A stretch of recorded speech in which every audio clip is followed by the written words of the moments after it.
Morning everyone. Setelah sebelumnya kita belajar tentang beberapa jenis phrase seperti noun phrase, verb phrase, adjective, dan adverb phrase. Sekarang kita akan masuk ke penjelasan berikutnya tentang subject verb agreement. Oke. Jadi apa itu subject verb agreement? Jadi subject verb agreement itu adalah penyesuaian verb dengan subjeknya. Apakah itu singular atau plural? Jadi ada beberapa rules dalam subject verb agreement. Yang pertama ada subject and verb must agree in number. Berarti kalau subjeknya singular, maka verbnya adalah singular. Dan jika subjeknya plural, maka verbnya adalah plural. Contohnya di sini adalah the boy runs every morning. Boy di sini adalah singular, maka verbnya adalah runs menggunakan s. Kemudian kalau the boys run, karena boys di sini adalah plural, maka run-nya juga harus plural sebagai verbnya. Yang kedua ada words between the subject and verb do not affect agreement, atau kata-kata yang berada di antara subjek dan kata kerja tidak mempengaruhi agreement. Contohnya di sini adalah the dog who is chewing on my jean is usually good. Subjeknya adalah the dog dan verbnya adalah is usually good. Keduanya sama-sama singular. Kemudian frasa who is chewing on my jean di antara the dog sebagai subjek dan is usually sebagai verb itu tidak perlu diperhatikan. Yang ketiga, prepositional phrase usually do not affect agreement, atau frasa preposisi biasanya tidak mempengaruhi subjek agreement.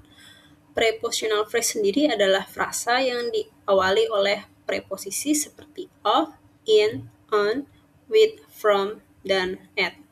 Dari contoh yang ada, the book on the table is mine, the book-nya sebagai subjek, dan is-nya sebagai verb.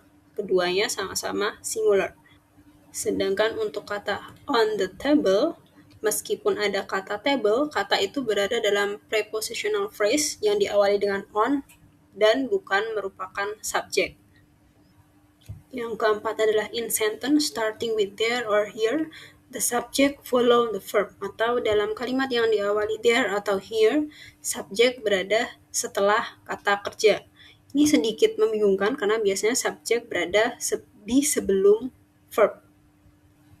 Contoh di sini adalah there are 3 books on the table, yang mana subjek sebenarnya adalah 3 books yang merupakan plural, otomatis dia juga menggunakan verb plural atau di sini adalah are.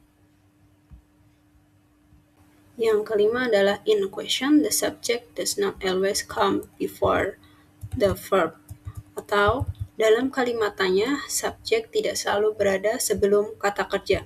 Contoh di sini adalah does he play football? Subjeknya di sini adalah he, karena he adalah singular, maka dia menggunakan does. Contoh lainnya adalah where are the pieces of this puzzle? Karena subjeknya adalah the pieces, itu plural, maka verbnya juga harus plural. Di sini contohnya adalah are. Yang keenam ada the verb is singular if subject joined by n refer to the same person or, atau kata kerja atau verb tetap berbentuk singular jika dua subjek yang dihubungkan oleh n sebenarnya merujuk pada orang atau benda yang sama. Contohnya seperti apa? Di bawah bisa dilihat bread and butter is my favorite bread.